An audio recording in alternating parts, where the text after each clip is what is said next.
les courbes, les différentes statistiques entre les courbes de poids des rats. Alors on a fait cette étude et on vient de la publier en 2007, une nouvelle analyse des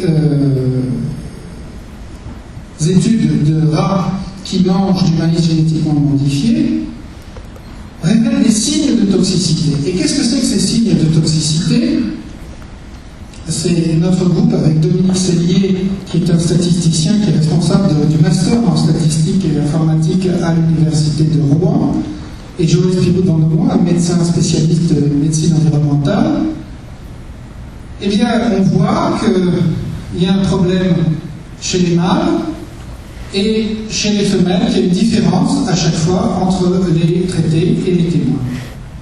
Alors, on a publié ça, et après on a regardé l'ensemble des organes. Je crois que j'ai la diapo en français, là. Donc, qu'est-ce qui se passe? Eh bien, chez les femelles, on a une augmentation, en fait, du taux de sucre. Une augmentation des graisses dans le sang. Une augmentation du poids du foie par rapport au poids du corps. Une augmentation du poids du corps. C'est une augmentation du poids du foie par rapport au cerveau, qui est un organe de poids assez constant. Une augmentation du poids du corps.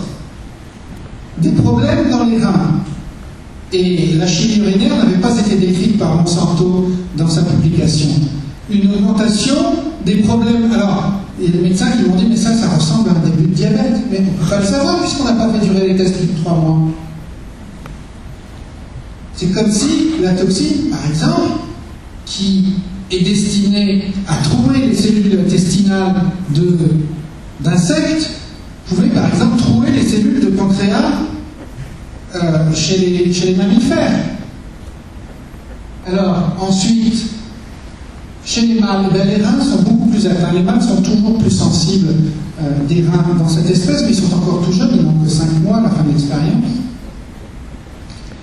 Il a été publié que normalement c'est des maladies de vieillesse donnant, les mâles ont des problèmes de reins. Et là, on voit que c'est comme si les mâles vieillissaient 2 fois plus vite au niveau des reins. Ils ont une inflammation rénale chronique. Et au niveau du foie, beaucoup de paramètres dérégulés. Alors, on s'est dit, ce sont des signes de toxicité qui se concentrent sur les foies et les reins. D'abord, Monsanto a voulu les cacher, ce n'est pas simple. Ensuite, l'ensemble des comités a évalué ça sans refaire les statistiques. Je sais, j'étais moi-même dans les comités depuis 9 ans. Je sais comment ça se passe. On reçoit 1 semaine, 2 semaines avant, on 130 pages de tableau de chiffres. Personne ne refait les statistiques. Mais par contre, Monsanto dit ouais, il y a quelques effets, c'est pas significatif biologiquement parce que c'est pas consistant chez les mâles, chez les femelles, pas proportionnel à la dose, comme tous les effets hormonaux, direz-vous, mais bon, il ne faut pas l'attention, pas proportionnel à la dose, donc c'est pas grave, ça donne du hasard. C'est statistiquement significatif, ils disent ouais, de toute façon ça peut faire partie de ces choses qu'on trouve quand on fait des recherches. Ça va presque 10, bien sûr. Donc, comme les comités avaient dit c'est bon, d'ailleurs, écoutez, franchement, on prend des comités de biotechnologistes pour évaluer les problèmes sur la santé. C'est pas franchement leur spécialité. C'est ce qu'on fait. Et puis, il y en a en tout cas qui dit, ben voilà, je me suis basé sur telle et telle donnée précise, in vivo. Donc, quand ces premières évaluations sanitaires disent qu'il y a des effets, ben nous on a dit qu'il faudrait au moins recommencer les tests. Oh là là, qu'est-ce qu'on n'avait pas dit là? Monsanto et les comités nous sont tombés dessus. Évidemment, les comités nous disent, attendez, vous nous traitez ou de malhonnête ou d'incompétent? On a dit oui. Et Monsanto a dit, attendez, ça va pas, moi j'ai eu toutes les autorisations, c'est bon. Et qu'est-ce qui s'est passé? Ben, il se passe que nos critères sont assez laxistes. Et que si on refaisait ces tests, si on obligeait à tester les OGM qui contiennent des pesticides nouveaux pour l'alimentation, parce qu'avant on ne mangeait pas des bons Roundup, je regrette. C'était un produit, il y avait marqué tenir hors de portée d'alimentation même des animaux, et puis on ne mettait pas du désherbant sur les plantes parce qu'elles crevaient. Donc c'est comme ça. Donc on s'est dit, il va falloir évaluer ça sur la santé humaine. Mais si on fait ça comme pour les pesticides, ça n'est plus rentable, messieurs, dames. Tout simplement parce que investir le prix d'une évaluation pharmaceutique ou de pesticides sur nous-mêmes, ça n'est pas rentable. Donc en fait, le système a été construit pour que surtout on ne fasse pas ces tests-là. Et quelques biotechnologistes, qui sont dans ces commissions, l'ont très bien compris parce qu'ils défendent leur corporation Mordicus. Surtout, il ne faut pas créer les conditions pour que ce ne soit pas rentable, notre technique qui va permettre d'embaucher nos étudiants, de financer nos colloques, de faire qu'on nous paye des gros appareils parce que c'est cofinancé par l'État quand on a des collaborations, etc.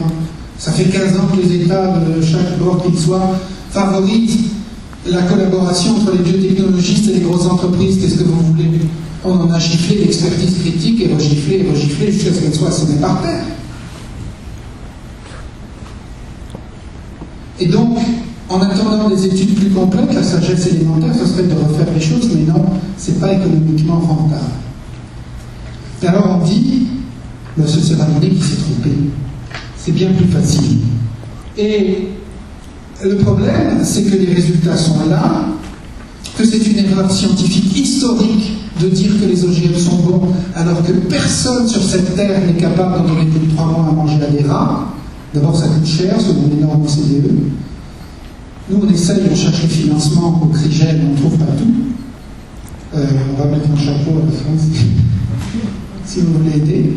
Je plaisante, mais c'est à peu près ça. Et en fait, on dit les OGM sont bons parce que les Américains n'en meurent pas, mais personne ne sait de quoi meurent ou de quoi sont malades. Les gens qui souffrent de maladies hormonales, de cancers, de maladies immunitaires, d'allergies alimentaires, etc. On ne peut pas savoir. Pourquoi? D'abord parce qu'aucun médecin n'a les petites bandelettes pour savoir si vous êtes allergique à l'OGM. Aucun médecin. Vous pouvez savoir si vous êtes allergique au poil de chat, de hamster, d'arthropode, de ce que vous voulez, de bouleau, de tous les arbres de la création, mais pas d'OGM. On ne veut pas donner ces tests-là. Je ne sais pas pourquoi. Alors, les risques. Il y a 2 risques. C'est simple, il y a 2 risques, 2 types de risques. Un risque dû possiblement à la technique elle-même. Les Américains répondent, c'est pas la peine de regarder ce risque-là, il n'existe pas, parce que vous savez, c'est un gène artificiel qu'on ne connaît pas, d'accord. Il y a des risques liés au gène artificiel qu'on ne connaît pas, d'accord. Mais vous savez, messieurs les Européens, quand vous croisez 2 maïs, vous savez combien vous croisez de gènes? Eh bien, il y en a 100 000 dans le maïs, vous croisez 100 000 gènes ensemble. Vous les connaissez, vos 100 000 gènes? Non. Mais alors, c'est 100 000 fois plus risqué ce que vous faites. Bon, ils ont oublié qu'on avait 10 000 ans d'agriculture, qu'on savait qu'un maïs croisé un maïs, ça ne donnait pas une souris, etc. Ils ont oublié. Mais c'est comme ça. Ils considèrent qu'un gène artificiel, c'est pas plus risqué que 100 000 gènes croisés. Et ils ont peut-être raison. Ils ont peut-être raison. Il y a des cas où ça sera vrai. Il y a des cas où ça sera faux, parce que ce gène il aura déréglé le métabolisme des gènes, c'est-à-dire les réseaux de gènes. On ne peut pas savoir à l'avance, donc il faudrait tester sur la vie des animaux, sur la nourriture des animaux. Et puis il y a une deuxième raison pour laquelle les OGM peuvent présenter un risque, c'est la raison pour laquelle ils ont été fabriqués. C'est la seule raison pour laquelle ils ont été fabriqués, contenir des pesticides. C'est-à-dire savoir absorber sans nourrir des pesticides ou savoir fabriquer eux-mêmes des pesticides.